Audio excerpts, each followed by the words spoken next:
If you had to pick one thing that you've seen that you would say, owners, this is common, I see this a lot, you can stop doing this, or don't do this, or this is killing deals that you don't know. Maybe you're doing it because you think it's the right path, but ultimately, this is stopping deals from happening that you've seen over your years of experience. Yeah, so I think like from a tax standpoint, it's rare that tax kills deals, right? It can happen. I mean, I've seen like sales and use tax, someone just like wasn't filing or paying or what didn't understand the rules. And, with penalties, and this was a large deal, right? The issues can get in well into the millions quickly. And so I think there was a deal that might have died because of that, and that just compounded onto other elements of the deal as well. Um, I think like just I think from the buy side, sometimes there's a reluctance to do tax diligence. Everyone's focused on like, oh, do Q of E, and Q of E is incredibly important. And Q of E may be 1A, but like, 1B should be tax diligence. Otherwise, you could be inheriting significant historic liabilities. I think that's something people kind of sometimes are like, the deal fees are killing me. And it is very expensive undertaking.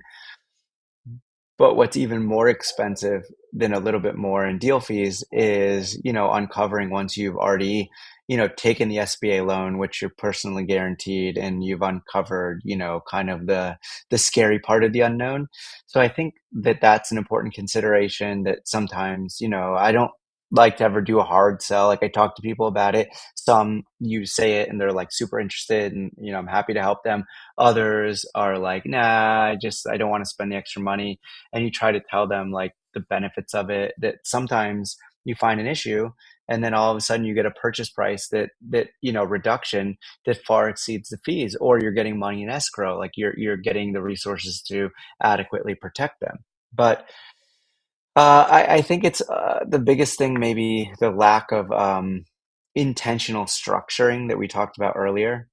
Kind of just like, hey, I don't know, this is what someone told me, 20 years ago, and so that's what I'm doing. So, look at, consider what are your business goals, how you operate, what is your exit plan if you have one, and then kind of work from there to develop the best legal entity structure, for your goals.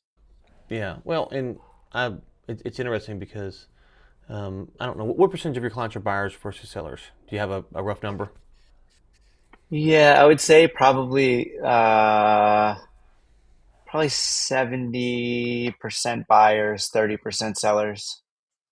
Okay. And so if you're listening to this, you're going, wait, he works with buyers. And if you kind of listen to what you're saying, you're trying to protect your buyers, right?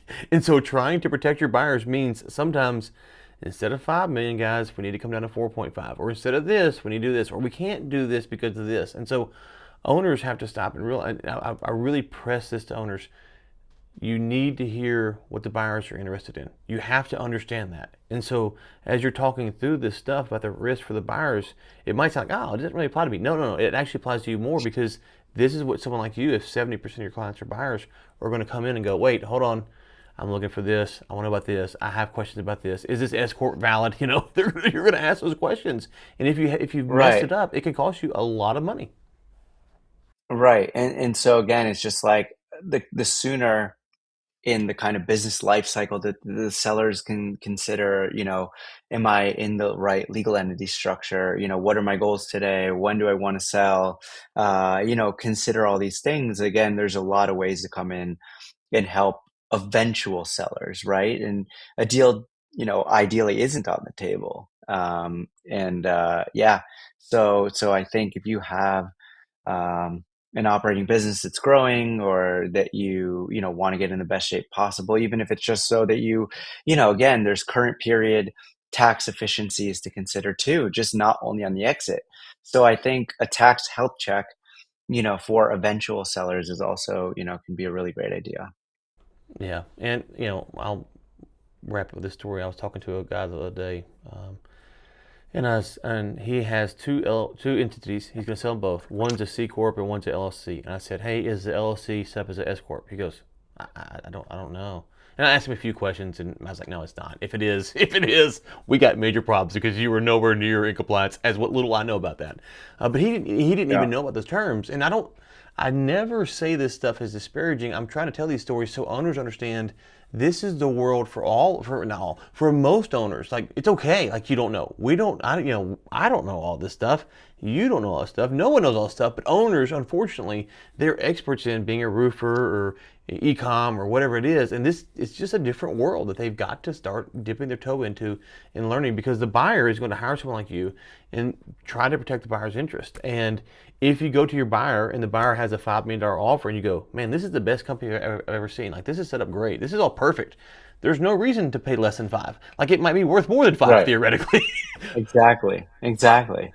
Yeah. And yep. And then if you're working with an investment banker or a business broker, whoever, I mean, they're going to be, it's just easier for them to market and everyone to do accomplish the goal of getting your deal across the finish line, right? And you think about Yep. real estate, like everyone, you want to sell a house, everyone wants to sell their house when they put it up for sale, but the ones that are best maintained, have the best curb Mm-hmm. appeal, all Mm-hmm. the things that anyone would tell you to do. Mm-hmm. You got the interior kind of like updated, um, or at least not, 40-year-old original stuff. Right. Those are the ones that people walk in, they see themselves there, they're excited to be there, and they don't want Yep. to leave.